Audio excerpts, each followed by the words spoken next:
Pada video kali ini kita akan membahas mengenai organ peredaran darah manusia.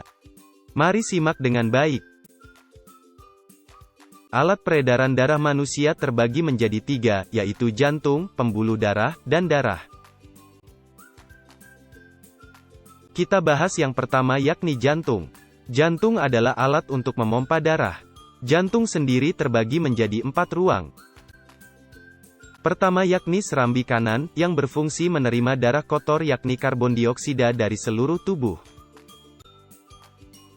Kedua yakni bilik kanan, yang berfungsi untuk menerima darah kotor yakni karbon dioksida dari serambi kanan dan memompanya ke paru-paru untuk dibersihkan.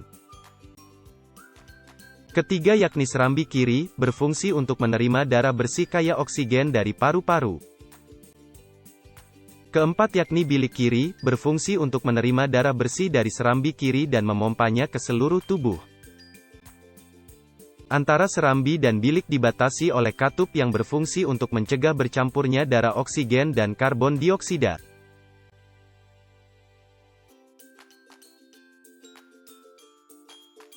Perhatikan proses aliran darah yang dipompa oleh jantung.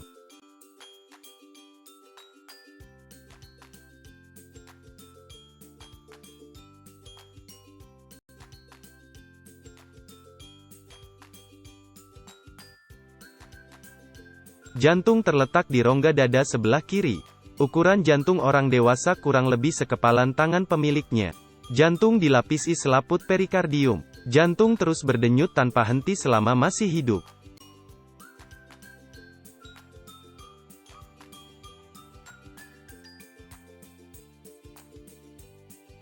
Fungsi jantung yakni memompa dan menerima darah melalui pembuluh darah ke seluruh tubuh.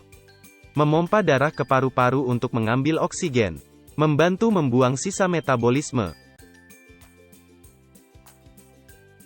Selanjutnya kita bahas mengenai pembuluh darah. Pembuluh darah adalah saluran untuk mengedarkan darah ke seluruh tubuh. Pembuluh darah ada 3 macam, yakni pembuluh arteri, nadi, pembuluh vena, balik, dan pembuluh kapiler.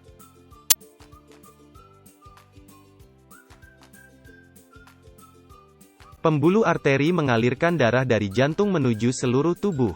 Ciri umumnya yakni, terdapat bagian dalam tubuh. Denyut terasa, membawa darah oksigen. Dinding pembuluh tebal dan elastis. Aliran meninggalkan jantung. Jika luka, maka darah memancar.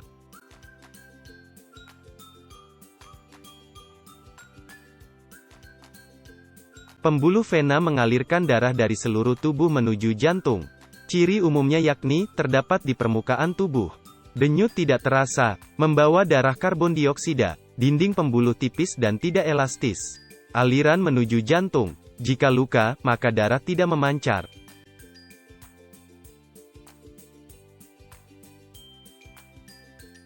Pembuluh kapiler merupakan perpanjangan dari vena dan arteri yang berukuran sangat kecil. Pada pembuluh ini terjadi pertukaran gas oksigen dan karbon dioksida.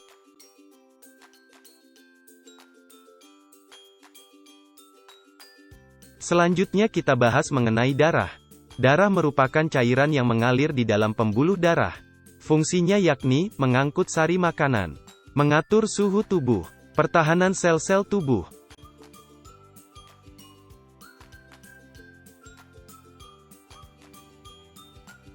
Bagian padat sel darah terbagi menjadi 3, yaitu eritrosit, leukosit, dan trombosit. Sel darah merah atau eritrosit berfungsi mengikat oksigen. Sel darah putih atau leukosit berfungsi sebagai sistem daya tahan tubuh. Sedangkan sel darah pembekuan atau trombosit berfungsi dalam proses pembekuan darah.